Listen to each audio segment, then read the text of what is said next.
Jamhuuriyadda Islaamiga ah ee Iiraan ayaa ku hanjabtay in gebi ahaanba ay baabi'in doonto maamulka Yahuudda haddii halkaas uu weerar kaga yimaado. War qoraal ah oo ka soo baxay madaxda sarsare ee Iiraan ayaa lagu yiri haddii maamulka Israa'iil ay isku dayaan in ay gantaalo ku weeraraan dhulka ay leedahay dowladda Iiraan taasi uma dulqaadan karno ayaa lagu yiri warka qoraalka ah ee ka soo baxay wadanka Iiraan. Toddobaadkii aan soo dhaafnay ayaa sidoo kaleeto waxa wararku ay tilmaamayeen in Israa'iil ay qorsheynayso in ay weerar ku qaado xarumaha military ee ku yaala wadanka Iiraan si gaar ah goobaha la tuhumayo in Iiraan ay ku farsameynayso nuclear-keeda.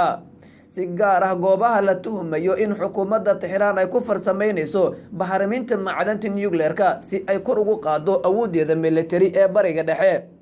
dhinaca kale saraakiil sarsare oo ka tirsan militariga wadanka Iiraan ayaa wacd ku maray in Israa'iil iyo xulafadeeda ay ka qoomamayn doonaan haddii ay tilaabo military u qaadaan ama ay ku qaadaan gudaha wadanka Iiraan.